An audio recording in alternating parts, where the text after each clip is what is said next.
Assalamu alaikum wa rahmatullahi wa barakatuh. Aujourd'hui, je veux vous parler d'un sujet essentiel mais souvent négligé.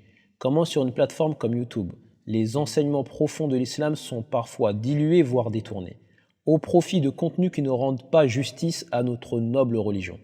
Avez-vous déjà remarqué que certains sujets islamiques, pourtant essentiels, sont remplacés par des débats inutiles ou des vidéos superficielles? Et si ce n'était pas par hasard? Cette tendance n'est pas seulement le résultat des algorithmes, mais pourrait aussi refléter une stratégie plus large, une stratégie invisible qui vise à éloigner les musulmans de leur foi en les distrayant, en les divisant et en diluant la profondeur spirituelle de l'islam. Aujourd'hui, je vais vous dévoiler cette stratégie en 7 points, vous expliquer pourquoi elle est si dangereuse et surtout comment nous pouvons en tant que communauté la contrer. Restez jusqu'à la fin car ce sujet concerne chaque musulman qui veut préserver la lumière de sa foi. Sur YouTube, tout est une question d'attention. Les algorithmes favorisent les vidéos qui génèrent le plus de clics, de likes et de commentaires. Mais à quel prix? Des contenus éducatifs et spirituels profonds sont souvent relégués au second plan, remplacés par des vidéos superficielles, des polémiques stériles ou des débats qui divisent plus qu'ils ne rassemblent. Résultat, au lieu d'apprendre les valeurs profondes de notre foi, beaucoup passent des heures à regarder des vidéos qui les éloignent de l'essentiel. Ce n'est pas un hasard.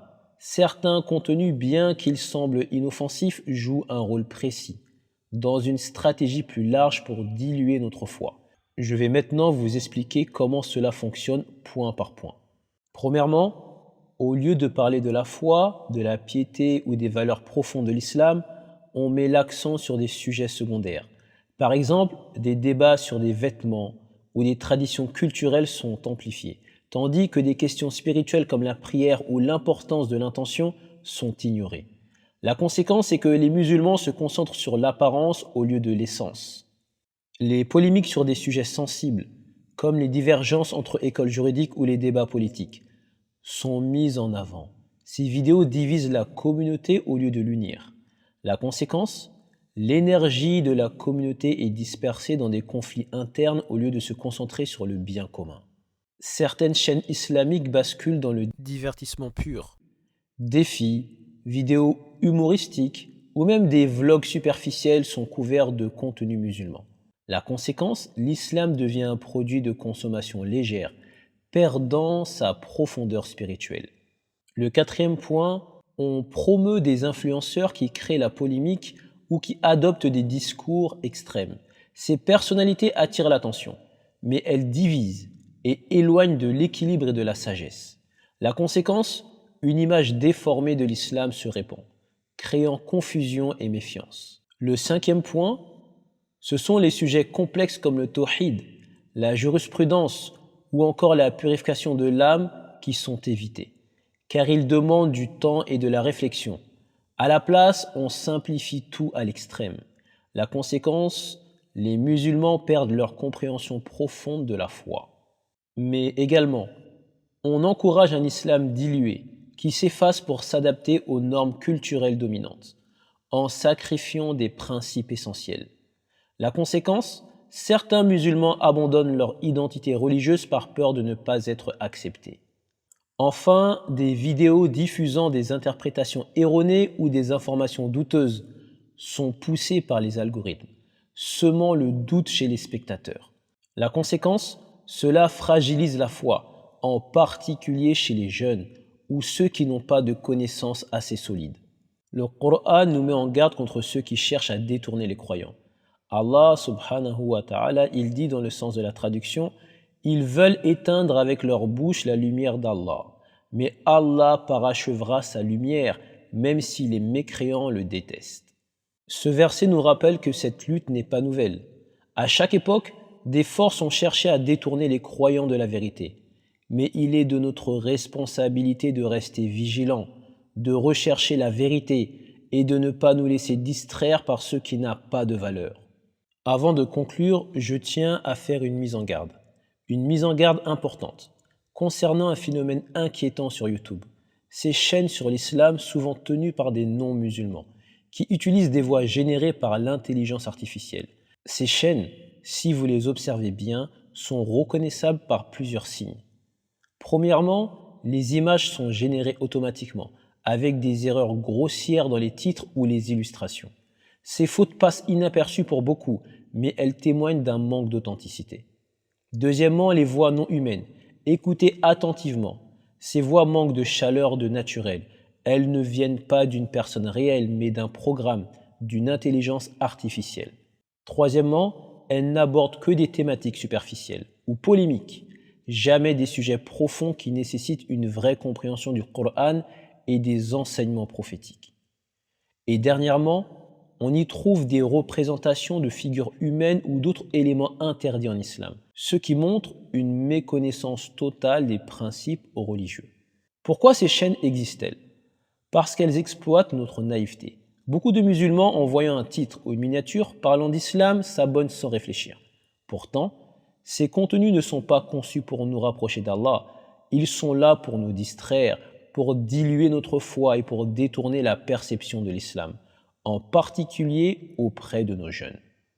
Allah nous a avertis dans le Coran. Nous avons placé un sceau sur leur cœur et du plomb dans leurs oreilles. Ces chaînes, générées par des non-musulmans ou des programmes d'intelligence artificielle, ne peuvent pas saisir la profondeur de notre religion. Elles projettent une vision erronée, souvent influencée par des interprétations chrétiennes ou littéraires, sans jamais atteindre la lumière du message divin. Alors que faire? Privilégier les créateurs qui existent réellement, des imams, des savants ou des musulmans sincères. Vérifier leur voix, leur visage, leur présence en dehors de YouTube, la crédibilité est essentielle. Par exemple, moi, si vous demandez dans ma ville ou autour de ma ville, j'assure les discours du vendredi, certains discours du vendredi, et tout le monde me connaît. Enseigner à nos jeunes à être critiques et vigilants face à ces contenus. Frères et sœurs, préserver l'islam, c'est aussi préserver l'authenticité de ceux qui le représentent. Nos jeunes passent des heures sur les réseaux sociaux. C'est une responsabilité pour chacun d'entre nous de leur montrer des sources fiables et profondes.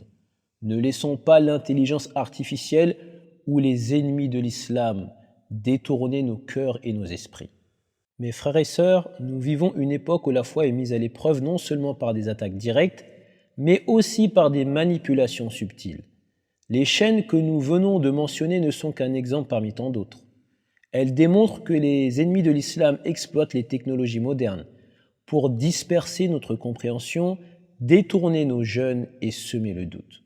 Mais souvenez-vous, l'islam est une lumière et cette lumière ne peut être éteinte. C'est à nous de veiller à cette lumière, à la transmettre authentiquement et à ne pas laisser les pièges modernes affaiblir notre communauté. Chaque vidéo, chaque mot, chaque enseignement authentique que nous partageons peut être une arme contre ces manipulations. Je vous invite donc, à travers ce podcast, à devenir des gardiens de cette foi, à sensibiliser vos proches, à privilégier des sources fiables et surtout à protéger et éduquer nos jeunes, car l'avenir de l'islam repose sur la qualité de leur éducation et sur la profondeur de leur foi. Ensemble, nous pouvons construire une communauté forte, éclairée et consciente des défis qui se dressent devant elle.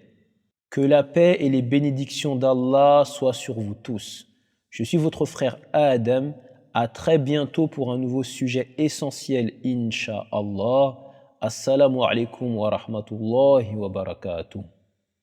قل يا عبادي الذين أسرفوا على أنفسهم لا تقنطوا من رحمة الله